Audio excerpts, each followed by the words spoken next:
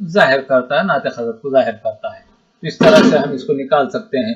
اگر کسی تو اب یہاں پر جیسے کہ میں نے بتایا کہ اس کے میں 3 حصے کیا، تو ہر فاصلے کے ہم کو 3 ہی حصے کرنا ہوگا، یہ یہاں پر لازم ہے، 3 ہی حصے ہوں گے۔ اور اگرچہ ہم دیکھیں، ہم دوسرا اگر عددی خط لے، یہ ایک عددی خط ہے اور یہ صفر، اس کے اگر ہم 5 حصے کر لیں، 1 2 3 4، اس کے اب یہ 1 ہے اور یہ 2 ہے مثبت کے، اور اس کے ہم 5 حصے کریں تو یہ بھی فاصلے کے 5 حصے ہوں گے اور یہ بھی فاصلے کے 5 حصے ہوں گے، یعنی کہ یہ جو عددی خط پر کسی ایک اکائی کے جتنے حصے کریں گے تو ہر فاصلے کے اتنے ہی حصے ہوں گے، اور نسب نما میں اتنا ہی لکھا جائے گا۔ جیسے کہ ہم نے 5 لکھے ہیں تو نسب نما 5 ہوگا، تو یہاں پر 1 2 3 4 یہ 5 حصے ہو گئے، تو یہاں پر اگر ہم لکھیں تو 1/5 ہوگا، یہ 2/5 ہوگا، یہ 3/5 ہوگا، یہ 4/5 ہوگا، یہ 6/5 ہوگا، 1 2 3 4 5 حصے ہیں، 1 2 3 4 یہ 5/5 ہوگا۔ یہ اب 5/5 یعنی کہ یہ 1 سے عدد حاصل ہوتا، اب یہاں پر 6/5، یہ 7/5، یہ 8/5، یہ 9/5 اور یہ 10/5۔ اگر اس کو ہم مختصر کر دیں، 2 1 کا 2، 5 1 کا 5 اور 5 2 10، تو یہ 2 سے عدد حاصل ہوگا۔ اس کو ہم، یہ غیر واجب ہے، اس کو غیر واجب کسر ہے، اس کو ہم مرکب کسر میں تبدیل کر سکتے۔ یہ جو نقطہ ہے، یہ نقطہ 8/5 بھی کہا جا سکتا، اور 5 سے اس کو ہم تقسیم کریں تو 5 1 کا 5، 3 باقی بچتے اور 5 کے 5، 1 سے ہی 3/5، اس طرح بھی اس کو ہم ظاہر کر سکتے ہیں۔ تو یہ اس طرح سے ہم نعت خدد کو عددی خط پر ہم بتا سکتے ہیں، اور اسی طرح سے منفی کے عدد بھی بتا سکتے ہیں۔ اب چونکہ یہ کسی بھی دو نعت خدد کے درمیان میں بے شمار نعت خدد ہوتے ہیں، تو وہ کس طرح سے ہم اس کو ڈھونڈیں تو آئندہ کی ویڈیو میں ہم اس پر دیکھیں گے۔ تو کچھ باتیں ایسی ہیں کہ نعت خدد کو ظاہر کرتے وقت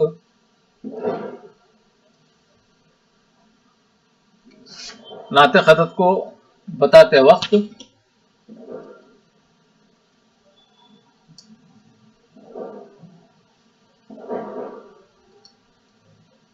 کچھ چیزیں ہم کو ذہن میں رکھنا ضروری ہے، جیسے کہ یہ ہے، یہ مثبت کا 1، مثبت کے 2۔ اب یہاں پر اگرچہ یہاں ایسا ہے، اس کے ہم اگرچہ ہم 4 حصے کر لیں، 1 2 3 4، اور یہ نقطہ ہم کو بتانا ہے کہ یہ کون سا عدد ظاہر کرتا، تو 1 صحیح 2/4، یہ اس کو 6/4 اس طرح سے بھی ظاہر کر سکتے ہیں ہم۔